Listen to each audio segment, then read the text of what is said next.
நரம்புகள் உருவாகல, தசைகள் உருவாகல, தரிசனம் உருவானதே. தாய் கருவிலே தரிசனம் உருவானதே.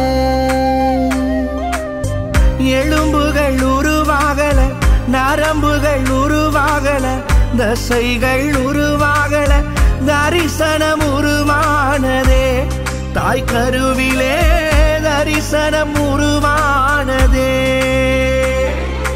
எப்படி பாவுமக்கு நன்றி சொல்லுவ, சொல்ல வார்த்தையே இல்ல. நீங்க போதும் என் வாழ்க்கை முழுவதும் வேறு ஆசையே. ஆண்டவரும் உலக ரட்சகர் மீட்பெருமா இருக்கிற இயேசு கிறிஸ்துவின் அற்புத நாமத்தினால் யாவருக்கும் காலை வாழ்த்துக்கள். இன்றைக்கும் வாழ்வு தரும் உணர்வின் வழியாய் உங்களை சந்திப்பதில் மிக்க மகிழ்ச்சி அடைகிறோம். ஒவ்வொரு நாளும் வேத சத்தியங்களை எங்களோடு கூட சேர்ந்து வாசியுங்கள். கர்த்தர் உங்களை ஆசீர்வதிப்பாராக. அப்போஸ்தலர் நடவடிக்கை புஸ்தகம் 19ஆம் அதிகாரம் 21 23 முடிய 3 வசனங்களை நான் வாசிக்க கேட்போம்.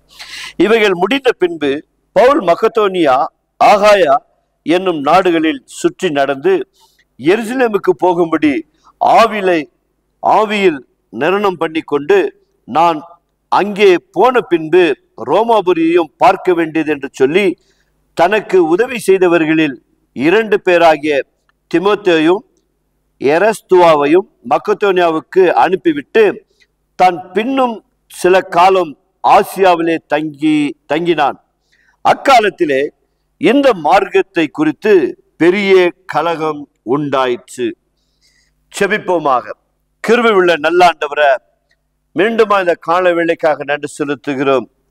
மிஷினரி பயணமாய் ஆண்டவரே ஒவ்வொரு பட்டணங்களுக்கும் கடந்து போய் ஆண்டவரை ஊழியத்தை செய்யும்போது பலவிதமான காரியங்கள் நடந்ததை வேதத்தில் இன்றைக்கு வாசித்தோம். ஆண்டவரே, அன்றைக்கு பரிசுத்த பவுலை எடுத்து பயன்படுத்தின தேவன் இன்றைக்கு இந்த நிகழ்ச்சியின் வழியாய் அன்றைய தேசமெங்கும் புறப்பட்டு போய் சுவிசேஷத்தை அறிவித்து உம்முடைய நாமத்தை மகிமைப்படுத்த வேண்டும் என்று சொல்லி தீமோத்தேயு போல, பவுலை போல அங்கும் இங்கும் நடந்து திரிந்து சுவிசேஷத்தை அறிவிக்கிற ஒவ்வொரு மிஷினரி ஊழியக்கார பிள்ளைகளுக்காக செபிக்கிறோம்.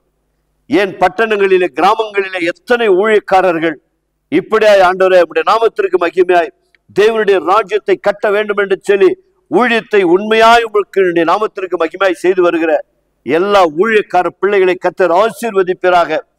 பவுலை பயன்படுத்தின தேவன், தீமோத்தேயுவை பயன்படுத்தின தேவன், ஆதி அப்போஸ்தலரை பயன்படுத்தின தேவன், ஏன் எல்லாவற்றிற்கும் மேலாக ஆண்டவராகிய இயேசு கிறிஸ்து இந்த பூமியில எங்கும் நடந்து திரிந்து நன்மைகளை செய்து பிசாசின் பிடியில் இருந்தவர்கள் எல்லாருக்கும் விடுதலை கொடுத்தீர் என்று வேதத்தில் பார்க்கிறோம். அப்படியா இந்த நிகழ்ச்சியின் வழியாக கூட ஆண்டவரே அநேகர் ஒரு பரிபூர்ண விடுதலை பெறவும், வியாதியிலிருந்து சுகம் பெறவும், அற்புதத்தை பெற்றுக்கொள்ளவும் கர்த்தர் நீங்க உதவி செய்யும்படியாய் உங்களுடைய அன்பின் கரங்களில் ஒப்புவிடுகிறோம். மகிமை நீர் எடுத்துக்கொண்டு ஆசீர்வாதத்தையும் சுகத்தையும் பலத்தையும் இதயத்தின் மன்றாட்டுகளை நிறைவேற்றும்படியாய் மீட்பர் இயேசு நாமத்தினால் தாழ்மையோடு கூட வேண்டிக் கொள்கிறேன் நல்ல பிதாவே. ஆமென். Praise the Lord. God bless you all.